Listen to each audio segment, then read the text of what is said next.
I wasn't really into reading a book with the potential for them to have relations in his werewolf form, okay? And I'll let you know that he doesn't completely shift when that does occur, okay?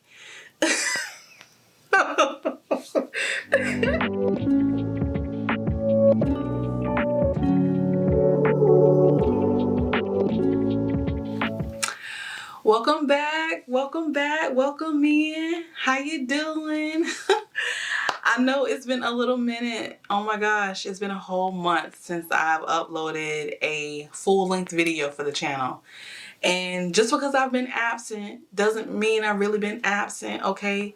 If you're keeping up with me on Goodreads, your girl is still getting in the pages, all right? Don't get it twisted, all right? I actually have to give myself a little pat on the back because I managed to finish 7 books for the month of September. And I think that's probably the most in a month I've read all year. So yeah. But yeah, I'm here to catch y'all up on what I read for the month of September. I do think I got a few goodies for you. And of course, that's depending on what you like to read. But I think I got a few. Oh, and if you're new here, I'm Mo. Okay, how you doing? Just as a heads up, I read primarily fiction. Okay, I am a fiction lover. All right, I want to escape. I don't really like nonfiction unless it's, work related, and even then, I don't necessarily like it. It's not meant to like. Anyway. All right, so at the beginning of the month, I finally finished Something Like Magic by Emma Mills. This was a book that I started back in July, okay?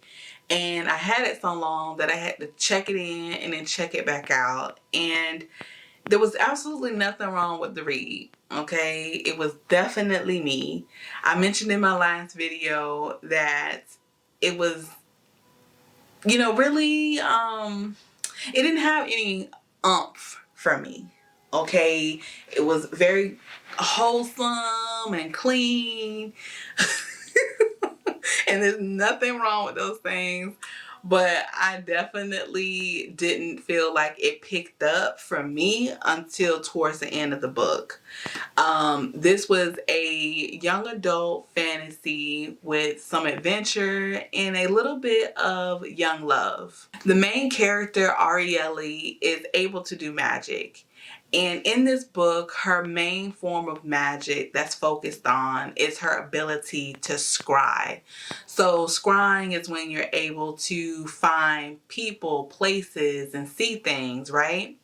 But she really hasn't had an opportunity to expand on these skills because of financial lack and being overworked and underpaid as a baker's apprentice. Her world changes though when a mysterious bounty hunter shows up requesting her help to find a missing prince. Again, for me, the book started to pick up more towards the end, especially when things were brought to light about why the prince was being targeted in the first place, and also when Arielle began to believe in herself more, especially when she was able to get the support system she needed to do so. Now, these next two, okay? These next two, Impromptu Match and Clean Finish by Lily Mayne, are definitely for my readers that are 18 and over and don't blush easily. And the author at the beginning gives you some topics to be aware of before you begin, such as explicit sexual content, lots of it. Alcohol consumption to excess and subsequent hangovers. Cheating ex, an incubus character who uses religion in a blasphemous way for his wrestling persona. Juvenile humor, including fart jokes. Far too many mentions of balls. Existential office dread, and a dad sneaker kink. Goliath Wrestling is a professional wrestling organization that is composed of non-humans and ran by Holt Hector, the one in the dark suit. In the first book, Taylor gets mistaken as a shifter escort and meets Holt. Eventually, it's discovered that he is human, but it turns out not to matter because they both really like each other. If you decide to take a chance on this series, I think you'll find that the characters are really unique and there are lots of dramatic and laughable moments between them. I really enjoy both books, and the third one is sitting in my Kindle library waiting to be read. Each book focuses on a different couple and their dynamics and how they end up with their own happily ever after. So far, the second book's couple is my favorite, which definitely took me by surprise because I wasn't gonna read it because one of the pair is a werewolf. So Larkin is the fairy and Seb is the werewolf. And I wasn't really into reading a book with the potential for them to have relations in his werewolf form, okay? And I'll let you know that he doesn't completely shift when that does occur, okay? I was really in it for their story. You meet Larkin in the first book, and he's really goofy, and really juvenile. But I was looking forward to seeing his crush on Seb and how that developed. And it ended up being a really sweet story, okay? Really sweet with a lot of spice, okay? For those of you that have been following my reads, you know that Lily Main is one of the authors I go to when I'm looking for a queer romance. And she also involves the paranormal and the supernatural in her works. And me being a lover of queer romances and supernatural stuff, she just creates the best of both worlds for me. So if you like queer romances, if you like fantasy, diverse, inclusive characters, check her out. Now we're going to travel back to the other end of the spectrum, okay? Something a lot more, actually, a lot more not explicit because it's a YA read, and it is Her Good Side by Rebecca Weatherspoon. So the main character, Bethany, has a bit of a dilemma, right? She needs a date for homecoming, but she has a bit of a reputation. There was an incident where a boy got too close to her and she kind of freaked out, right? She had an anxiety attack. And so now the boys think that she can't or doesn't want to date. And it doesn't matter that she's pretty popular because she's one of the school's best basketball players. Now, Jacob, on the other hand, has a different problem. He can't keep a girlfriend. He went through his summer glow up, and the girls and some of the guys have taken notice. This attention is not something he's used to. He's used to being behind the camera and doesn't want to be pressured into things that he's not ready for. Both of them want something. Bethany wants to get over her fear of dating and wants, of course, a date for homecoming. And Jacob wants to learn what it means to be a boyfriend without the pressure of sex. This was a really cute slice of life situation. They have to navigate the new awkwardness of dating, like starting a conversation. When is it appropriate to kiss the other person? And also addressing some real life issues of life after high school. I really like this pair. They were super sweet. And I would definitely recommend this to anyone that enjoys YA reads. So here is another read where some of my weirdness peeks through, okay? But who's judging, right? And it is Cottonmouth by Naomi Lucas. It is the 6th book of the Naga Brides series. So to start off, I'm a bit sad to report that this one was a miss for me. But despite how I felt about this book, it won't deter me from finishing the rest of the series. I'm committed. The Naga Bride series is one that I've mentioned on the channel before, and it is an adult sci-fi erotica where one of the pair is a human female and the other is an alien hybrid male. Again, no judgment, right? To catch y'all up, if you are new and you don't know about this series, this takes place in a post-apocalyptic Earth. At some point, humanity was visited by an alien species who they dubbed the Lurkers. And these Lurkers were reptilian in nature and brought tons of new technology to Earth. Of course, sometimes man gets greedy and the peace between the Lurkers and humanity disintegrated quite a bit. So much so that the Lurkers poisoned the resources, water, food, the air, and humanity had to flee. But that wasn't before humanity created hybrids to try and use this Lurker technology. So the humans have returned to recover this technology. But what they don't realize is that they've left a whole population of Naga males that have the DNA in order to use the technology. Now, these Naga males are lonely, okay? They're not able to copulate with the females because the females die in the birthing process.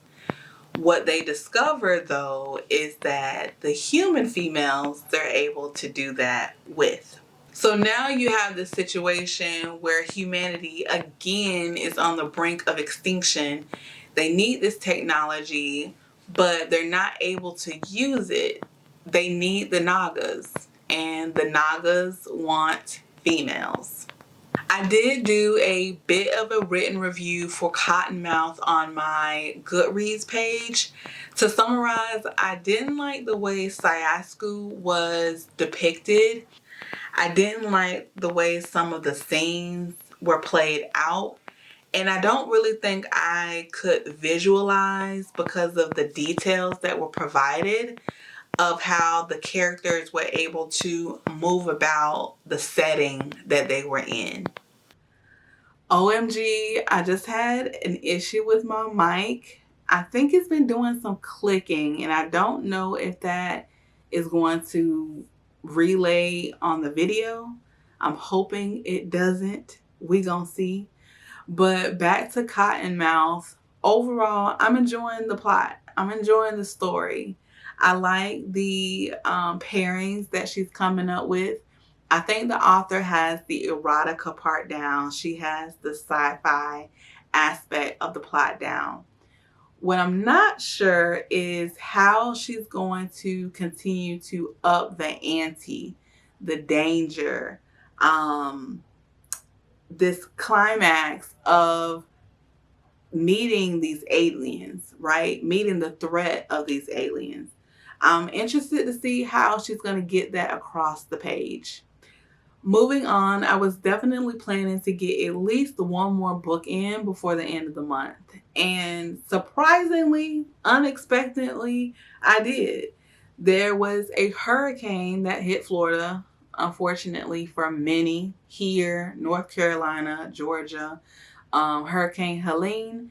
While I was home, I managed to finish 2 books. So I managed to start and finish The Stranger in Her House.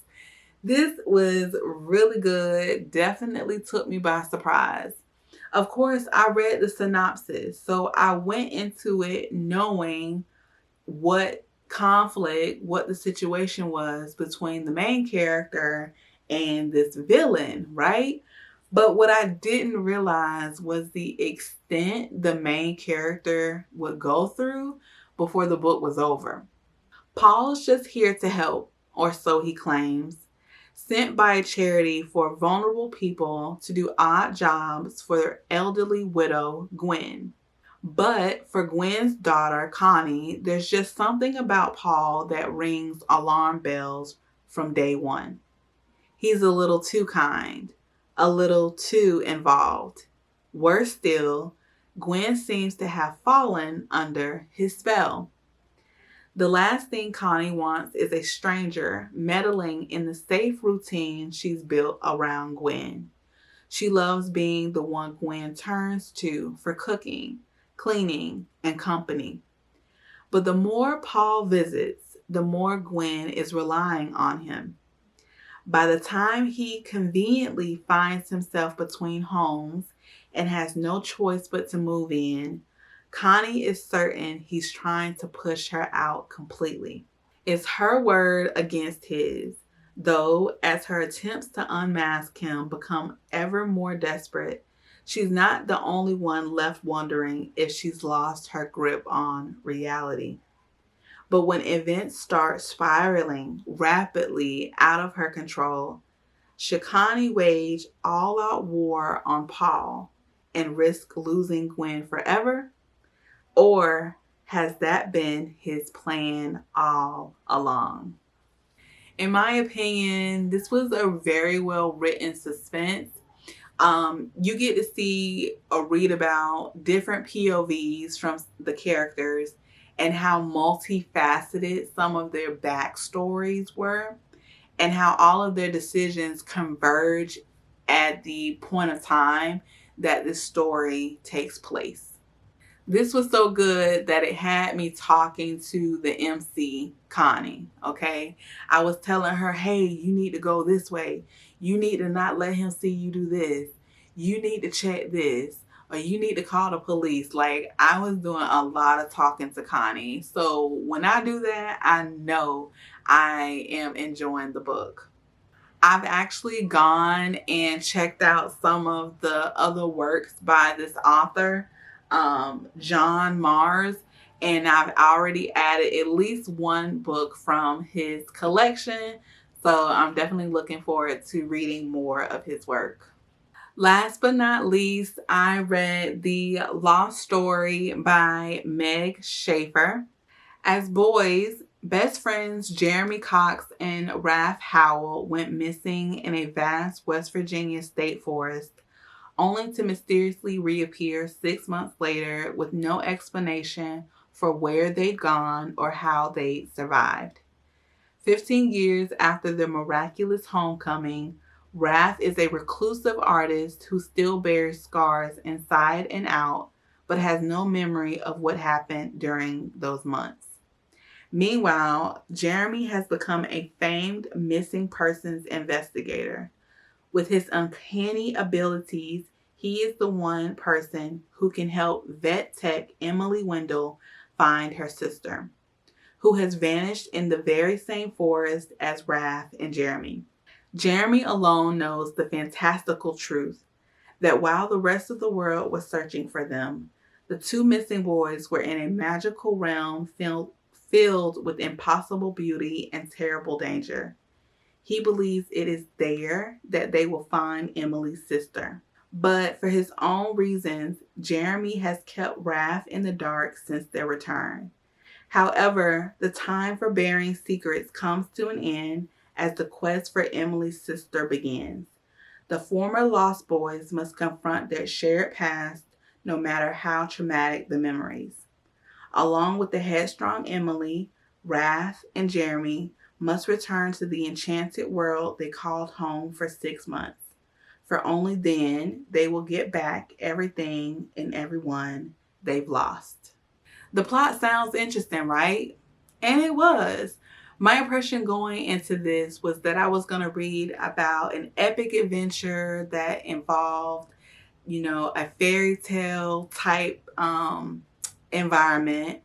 And there was also going to be some healing, again, facing their past that Jeremy and Raph share, and of course, finding Emily's sister. There were a lot of good parts. The beginning definitely gets you hooked, especially when you meet Jeremy, who is mysterious and has this uncanny ability to find missing people and bring them home to their loved ones. At some point, the story began to sound really whimsical and a bit immature. Some of the dialogue between Raph and Jeremy was immature, especially for them being 30. I also felt that the book wasn't long enough, that a lot of elements that the author was trying to incorporate, she didn't give herself enough room to do that in 300 odd pages. So, for example, Jeremy and Raph were said to have been missing for 6 months, right? But when he's talking to Raph, trying to, tell him about their time away, he tells them that in the dimension that they're from, they were only gone for a day and a night, which to me never made sense. They were there, it seems like they were in this magical realm for a long time. They were able to go on all of these epic adventures, master archery, and become these well-known figures in this kingdom. But how can they have done all that if they were only there for a day and a night and they were missing for 6 months in the realm that they're from? I get that this is supposed to have a fairy tale component, but it still has to make sense. All in all, I think I had a really good reading month. I definitely had some goodies out of the bunch.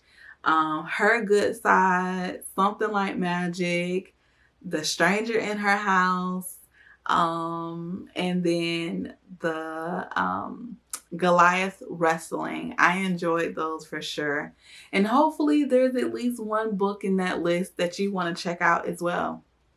Thank you for tuning in for another video. Leave me some comments below about what you've been reading in the past 30 days and what you have planned for October. Leave a like for the video if you enjoyed it and consider subscribing if you're new. Thank you again for your continued support, and I will see you in the next one.